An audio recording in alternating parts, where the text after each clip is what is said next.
সংস্কার ও বিচারের নাম করে জাতীয় নির্বাচন পেছাতে চায় দৌলত খান বোরহানুদ্দিনের বিএনপির নেতৃবৃন্দ। রিয়াজুস সালেকিন বাদশাহের পাঠানো তথ্য ভিডিও চিত্রে দেখুন বিস্তারিত।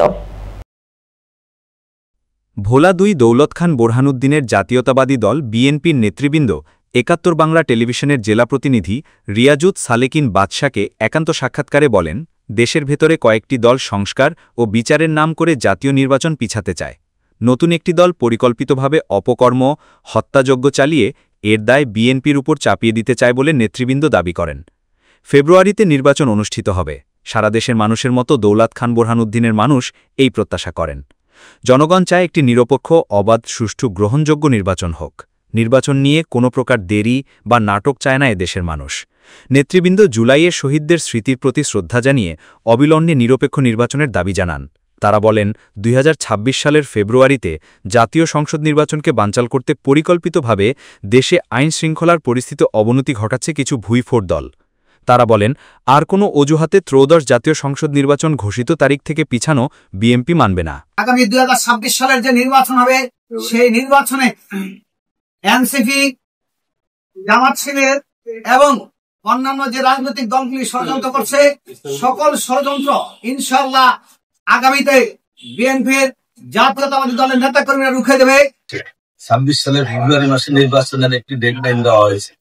সেই নির্বাচনের ডেডলাইনটা যখন দেওয়া হয়েছে, তখন কিছু উইফোর সংগঠন তারা এই তারিখে আসলে নির্বাচনটা চায় না।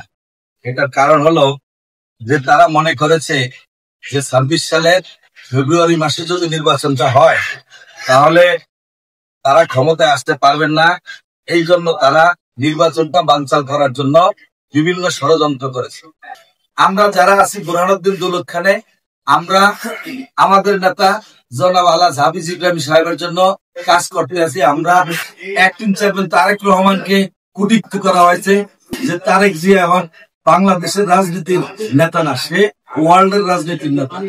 আমি জাতীয়তাবাদী যুব দলের দৌলত খান উপজেলার আহ্বায়ক হিসাবে আমার দলের প্রতিষ্ঠাতা চেয়ারম্যানের ছবি অবমাননাকারী সকল দুষ্কৃতিকারী শাস্তি দাবি করছি। ২০২৬ সালে বিশেষ করে ১৭ বছর যেটা এই প্রজন্ম ভোট দিতে পারেন, বারবারই একটা কথা বলা হচ্ছে দল থেকে এবং দেশনেত্রী বেগম খালেদা জিয়া ও তারুণের অহংকার তারেক রহমান এবং জাতীয়তাবাদী দলের সকল মহাসচিব সহ জাতীয়তাবাদী দলের সকল নেতৃবৃন্দ একটা কথাই বলে আসছে যে ১৭ বছর এই প্রজন্ম আওয়ামী লীগের অধীনে কখনো ভোট কেন্দ্রে যেতে পারে না এবং ভোট দিতে পারে না। তা আমাদের স্বাভাবিকভাবেই ছাত্র জনতার এক দফা দাবি ছিল শেখ হাসিনার পদত্যাগ এবং একটি নির্দলীয় নিরপেক্ষ সরকারের অধীনে একটি ভোটের অধিকারকে নিশ্চিত করা।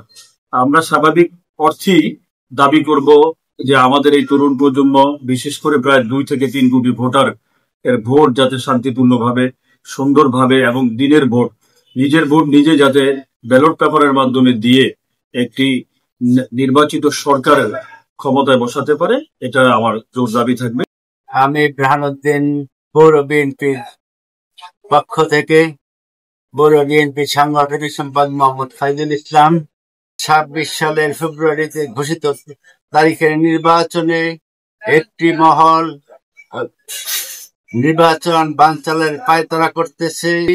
আগামী জাতীয় সংসদ নির্বাচনে ভোলা ২ আসন থেকে আমাদের সাবেক এমপি আলহাজ হাফিজ ইব্রাহিমের নেতৃত্বে এই অপশক্তির বিরুদ্ধে আমরা সোচ্চার আছি।